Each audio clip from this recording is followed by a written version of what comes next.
is actually still progressing nicely for TES. It also comes back to something we used to talk about in 2020 where, I would talk to these LPL coaches, again, about, like, this concept of, like, hey, you're fighting here in the enemy jungle, no objectives are up, like, what's going on? You guys are fighting over nothing. Like, this is what you'd say in the West, right? But a lot of them, the concept of fighting over nothing made no sense to them.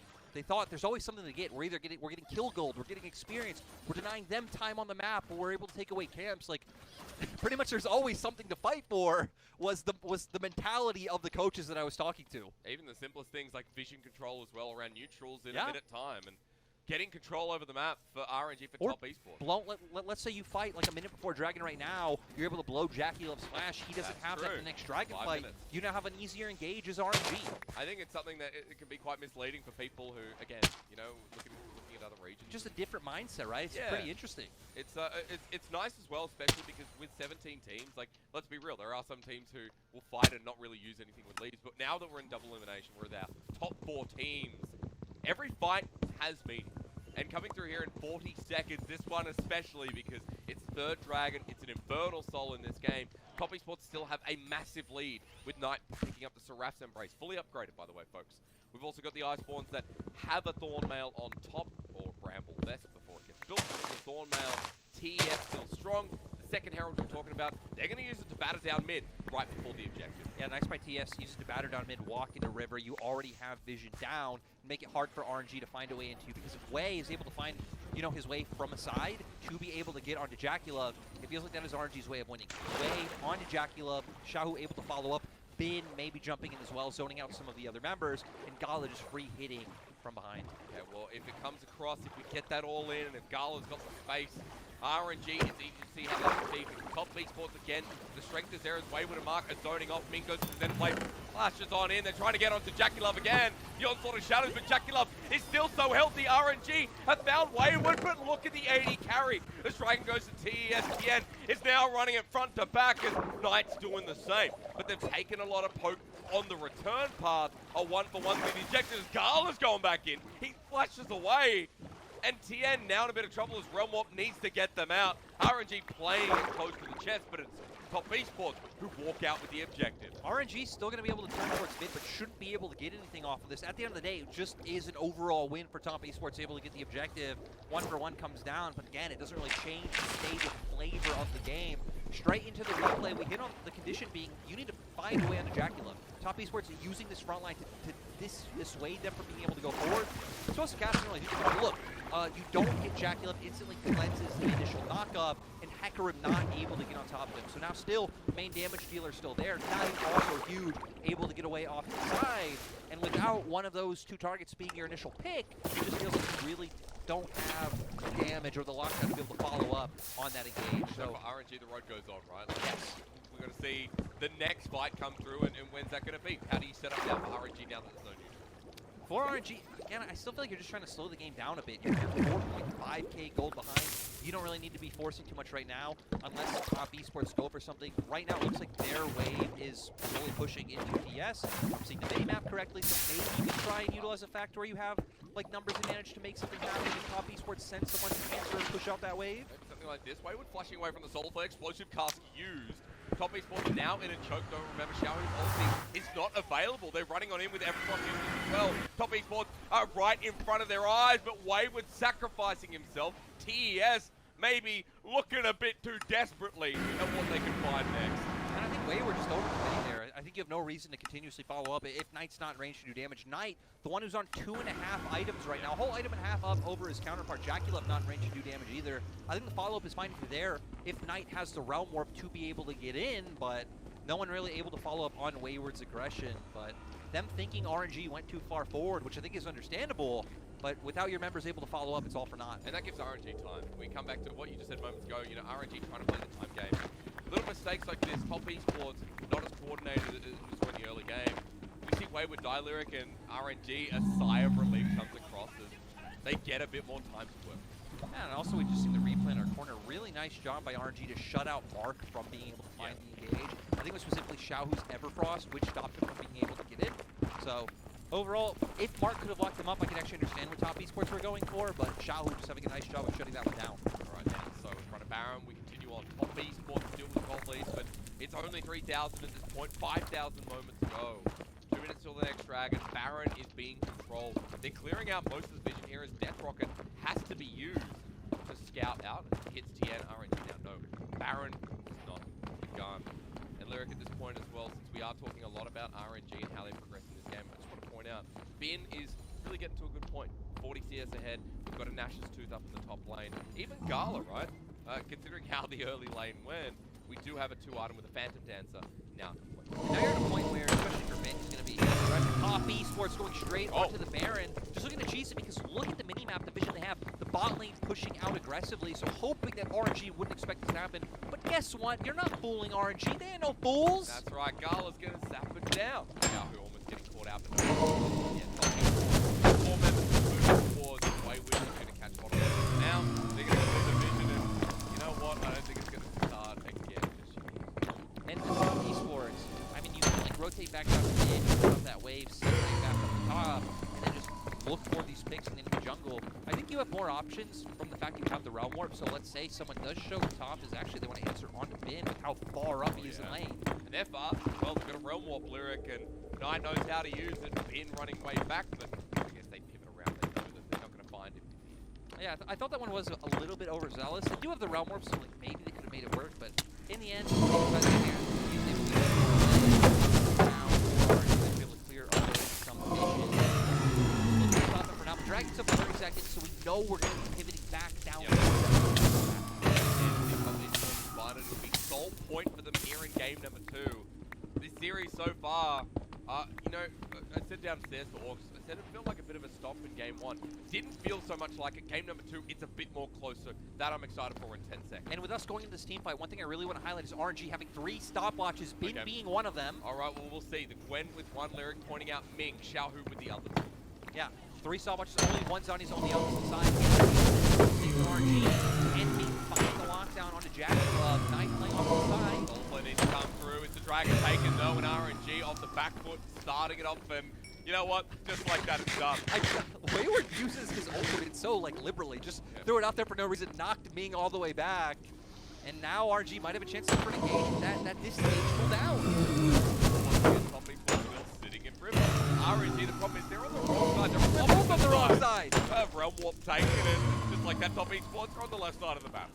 Realm Warp giving you those options, so able to push this one out, pivot up towards top, keep your stranglehold of vision around Baron, and make RNG wonder. And look at top and bot right now, both pushing in favor of TF. So if RNG don't answer, they're going to be dropping waves, which that's probably the last thing on RNG's mind right now with the fact that they have to answer this play. Bin does have TP, so he did start to roam down, but top esports. Oh, it's a nice little bait because Wayward body slammed the Baron. Now that Ming thinks he has to go in as Hero's entrance being used. One of the stopwatches talked about uses. Shielded around, beautiful, the onslaught of shadows. RNG's Wombo has finally come together. And top esports now left with Knight in a golden statue in the mid lane. But RNG in this series ain't going swiftly into that cold night. That was absolutely huge from the side of RNG. The way that they staggered their CC made it so they could find it. And now they're the team who gets to take the Baron. All it takes is one play. We're mentioning the conditions of RNG over and over in this game, and we see the plan come together. We love it. We want to see it again. I absolutely love how RNG played this replay because we see Ming go in instantly, cleanse, popped by JackeyLiv. Now look at the other members. They're all funneling in onto JackeyLiv, and it's Xiaohu here. Locks him down, gets the taunt, and bam, he now has nothing to be able to escape. RNG seriously staggering their CC beautifully. Pop the summoner spells that they need to pop to be able to take down the key member and follow forward. So just great wombo combo coming out from the side of RNG. Not only locking down JackeyLiv, right, but they locked down so many members. Xiaohu's been bullied all game. He hasn't gotten to play too much here on the Galio. The hero's entrance have been few and far between, but we see one that ever dropped in a 3-man. Shielded around 3 or 4 members. And the mid laner pays dividends in a series we talked about experience and tenure in the LPL. Xiaohu has come alive in the second game, and the Galio makes or breaks. We watch internationals. The game number 2. We've got RNG with a 3K gold lead now. And that's why, you know, for RNG, and you were talking earlier, we were talking about these teams, and it's like, for RNG, this split specifically really has felt like the Xiaohu show. That's why when, you know, we were in Corki meta, I felt like they looked so sloppy because you had a champion that couldn't really find agency or huge impact. Like, sure, you could have the huge package, but you're not moving from mid, impacting the sides, like covering for Bin, making this action happen. And ever since we've been in this meta where LeBlanc, where we've seen him take effects, this kind of stuff, it really feels like he's found his footing. Like you said, bullied heavily in that early game. 70 CS behind, finally able to make up for it, but Ming also setting it all up. And he's had some really good what I'd call grind games. You know, and he's not this much in the playoffs. Where he's facilitating a role here in this game. Xiao Hu with the step away is still alive now. I want to talk a little bit about what RNG do. Baron, Lyric, Gold has swung, as I said before, 3,000 lead for Royal Never up, and they're sieging like this. And now it just becomes so much easier, right? Because now it's not necessarily top esports who are always going to be able to get on and fight you out. RNG now will be able to dictate a lot of what happens on the map. So using this to expand their footprint for now, but I think the most interesting thing is with the Baron and finding the lead, how that impacts them, right, when top esports are on Soul Point. Because now you can start pushing out, take away top esports vision on the bottom right, put your own D boards down. Yep. And then for top esports, I think for your composition, it's much harder to force into RNG than vice versa. So we're going to have to see if top esports can be a little bit clever with the fact that they still have that realm warp available. Maybe find a way on the Gala to take him out of a fight early. But even the other members of RNG just brings so much damage, and even still not having to pop that stopwatch. I mean, I'm so curious if they can protect President Jackie Love again. We talked about the early game. Now it feels like a conversational point to come back up. You're pointing towards what, Lyric? I see Cleanse. It's almost there. Almost there in front of the Dragonfly. You know, you can take the credit for seeing the Cleanse yourself. No. You pointed it. You deserve the credit. You always deserve the credit. I think top esports deserve credit in the early game, but RNG in this game are definitely going to be bringing it back there. Set me up. Right here, we can see the struggle of being able to lock in, right? I mean, you're just walking into a ton of AoE CC, AoE damage able to come through from RNG. Even Gala being the highest range champion on the Rifts, who would just be taking free damage. They're trying to funnel in through bot where they don't even have prio in lane, but it's the only way for top esports to be able to get into this position in River. Colonel Soul up for grabs, 15 seconds. Lyric downstairs, they're talking about a curse of the first game. And RNG versus top esports in this one is going to tell if it's true. It's over the wall. Blast go from Ming and Wei. Bin meanwhile getting a flank on top of a 9, but Wei's now out of the back of the hero's entrance. Xiao Hu again, man! The tenure of this mid laner cannot be understated as Tien now dies.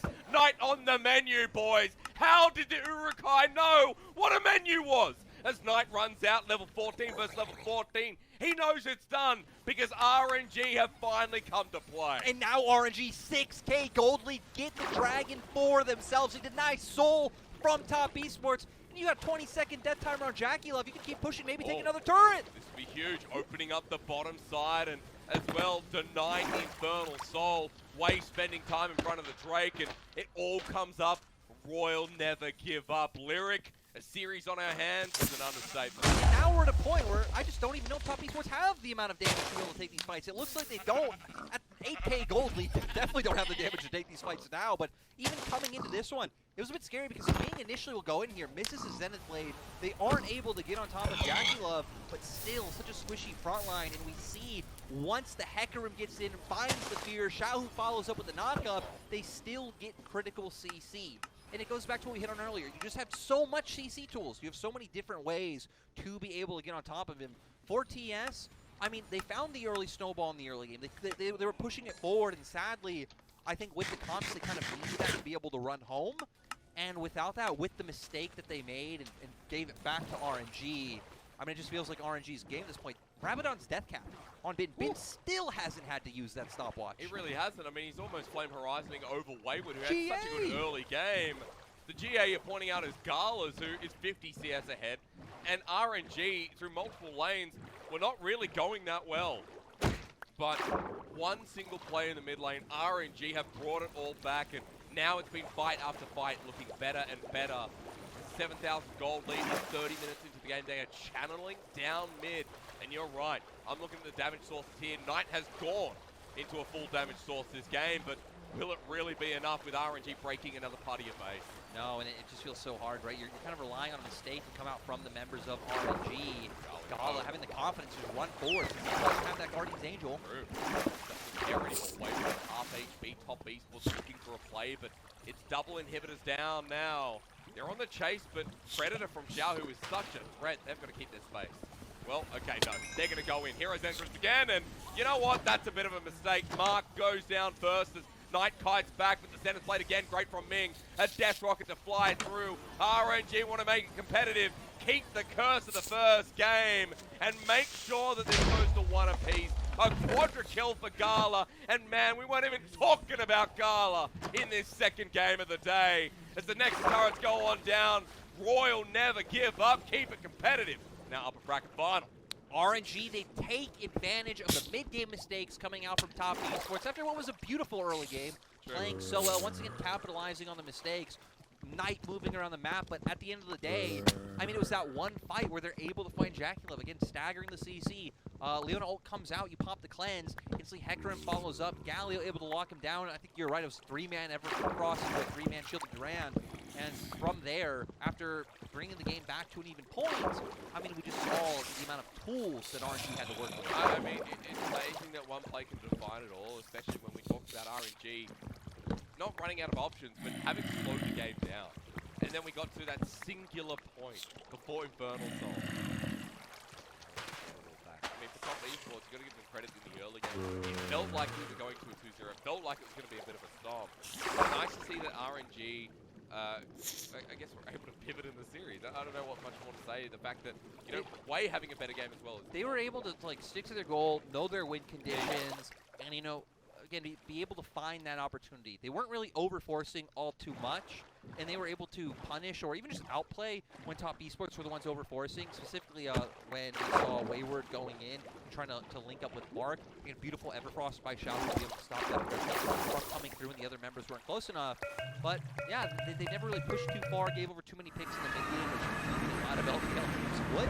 They waited for that right moment and found it. And luckily, when you have a comp like this, that is Galio, Leona, Hecarim, that's all you need. You just need that one right moment to work, and then you're instantly back in the game. And it's good because now we have a series. We're not going to go down the fearful night, knowing that Top Esports are 2-0 up. But importantly enough as well, like there's a lot of RNG fans out there that are tremoring a little bit considering watching Top Esports against V5. So surprising game 3, 4, and 5. RNG might have reverse swept as well, but it's still a very impressive performance for Top Esports that made me predict them today. I mean, I think Top Esports for me were the favourite just because... I mean, I think there's one thing that's easy to say. It's gone so far in playoffs. The Top Esports are the better team. Yep. They are much more productive. Oh, yes! Woo! Up to about a 5K gold lead, but there at the 24-minute mark, just past, is when RNG were able to find that crucial engage onto the side of TS. Like, I even gotta say, right? We kept hitting on how TS should be looking for these picks in top side, have Rise push out, use the Realm Warp maybe on a side with the Gragas. And with the fact that he was the strong member, would have been nice to see Top Esports look for more of those plays. Yeah. And it sucks that when they did look for the plays, again, it was Wayward starting up or Mark starting up, but it has to be around your strong focal point who had like a 2-item advantage. It was 5-0 and 4, and it stagnated from there, right? We saw the big play come out from RNG, and even before that, you're right. Using Knight more proactively would have been really nice, and I feel like here for Top Esports, maybe we see a bit of a pivot coming through because you're right, there's been better early games.